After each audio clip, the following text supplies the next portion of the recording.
ভাজবো, এগুলো কিন্তু বেশি ভাজবো না। তো বন্ধুরা, আজকে আমি একটা নতুন পালং শাক দিয়ে রেসিপি বানিয়ে দেখাবো তোমাদেরকে।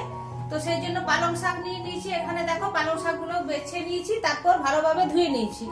আর এদিকে আমি কড়াইয়ে বসিয়েছি, কড়াইয়ে হালকা গরম জল বসিয়েছি পালং শাকটা একটু সেদ্ধ করব। তো দেখো হালকা হালকা জলটা গরম হয়ে গেছে। আমি জলের মধ্যে একটু বেকিং পাউডার দিচ্ছি। বেকিং পাউডার দিলে এই পালং শাকের কালারটা ঠিক এরকমই থেকে যায়। বেকিং পাউডার দিয়ে পালং শাকটা আমি একটু সিদ্ধ করে নেব।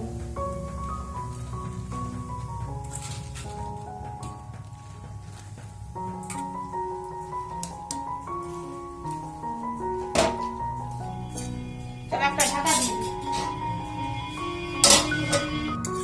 তো 2 মিনিট ধরে সিদ্ধ করে নিয়েছি পালং শাকটা। এবার এটা জলটা ঝরিয়ে নেব।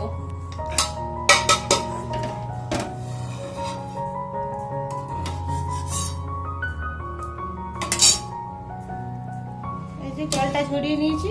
আর এবার এটা পেস্ট করে নেব। এই রান্নাটা কিন্তু খুবই সহজ আর খুবই কম সময়ের মধ্যে হয়ে যায়। তো এটার মধ্যে আমি একটা কাঁচা লঙ্কা দিয়ে এটা পেস্ট করে নেব। তো এই যে দেখো পালং শাকটা আমার পেস্ট করা হয়ে গেছে। এবার এটা একটা বাটির মধ্যে আমি ঢেলে নেব। তো এখানে আমি যেটা পালং শাকটা পেস্ট করে রেখেছিলাম, তো সেটা একটু পুরু পুরু হয়ে গেছিলো, তো সেই জন্য আমি একটু জল মিশিয়েছি। আর এরপর আমি এটার মধ্যে 3-4 চামচের মতো বেসন দিয়ে দেবো। তো বেসনটা একবারেই দেবো না, আস্তে আস্তে একটু করে করে দেবো। আর এটা ব্যাটারটা আমি গুলতে থাকবো। তো ব্যাটারটা না পুরু হবে না পাতলা হবে, এর কেকের ব্যাটারের মতো গুলতে হবে। তো দেখো প্রথমে আমি 3 চামচ দিয়েছিলাম, তো সেটাতে আমার পাতলাই ছিল ব্যাটারটা। তো তারপর আবার 1 চামচ আমি অ্যাড করেছি। আর এর মধ্যে একটু নুন দিয়ে ভালো করে বেসনটা ফেটিয়ে নিতে হবে।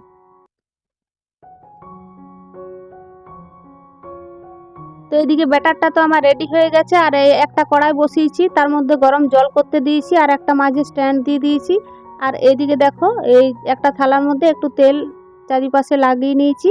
তো যে ব্যাটারটা আমি গুলে রেখেছিলাম, তো সেই ব্যাটারটা এই থালায় দিয়ে আমি একটু সিদ্ধ করতে দেবো। আর একটু মতো ইনো দিয়ে দেবো, যাতে করে এই বেসন দিয়েছি তো তো শক্ত যাতে না হয়, ফুলে যাবে, সেই জন্য একটু ইনো দিয়ে দিলাম। তো ইনোটা আমি 4 ভাগের 1 ভাগ দিলাম। তো তারপর দেখো এই থালার মধ্যে আমি ঢেলে দিলাম। চলো এটা এবার সিদ্ধ করতে দিয়ে দিই।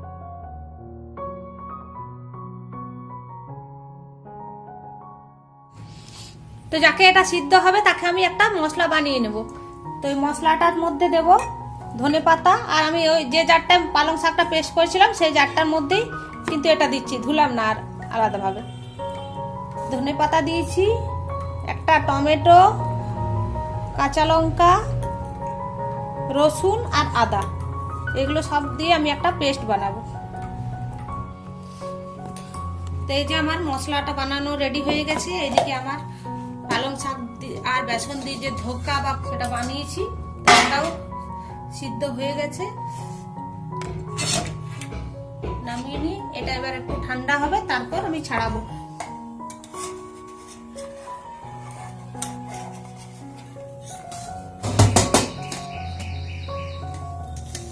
এই যে দেখো কি সুন্দর ঠিক আছে। এবার এটা আমি একটা ছুরি দিয়ে কেটে নেব।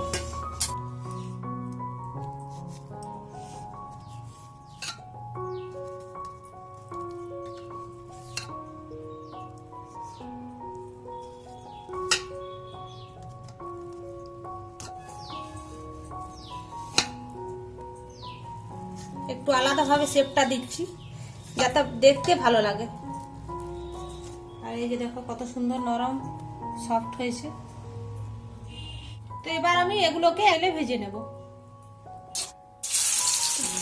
হালকা করে ভাজবো, এগুলো কিন্তু বেশি ভাজবো না। এপিট ওপিট করে হালকা করে ভেজে নেব।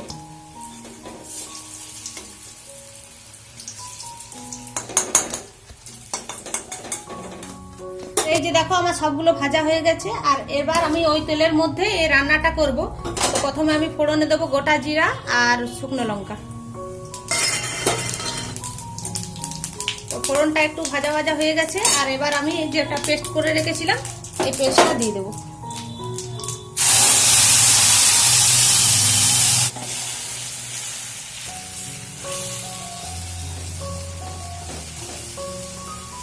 তো মশলাটা আমার 1 মিনিটের মতো ভাজা হয়ে গেছে।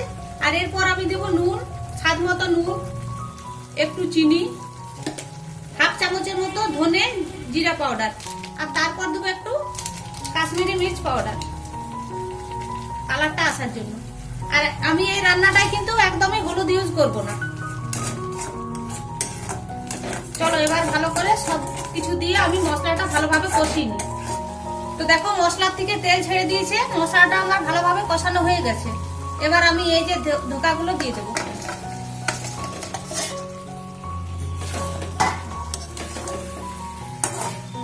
এগুলো দিয়ে ভালোভাবে নাড়াচাড়া করে নেবো, তারপর একটু জল দিয়ে দেবো।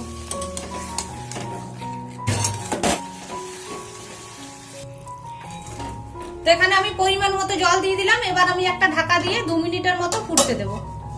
তো আমার রান্নাটা পুরোপুরি কমপ্লিট হয়ে গেছে। এবার আমি দেবো একটু গরম মশলা, উপর থেকে একটু গরম মশলা দিয়ে দিলাম, আর একটু কসুরি মেথি দিয়ে দিচ্ছি, আর তার সাথে আমি দিয়ে দেবো একটু ঘি।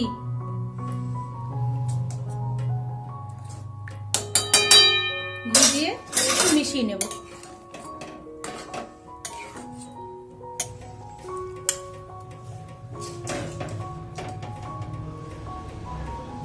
তো রান্নাটা তো পুরোপুরি হয়ে গেছে, চলো এবার একটু টেস্ট করে দেখি।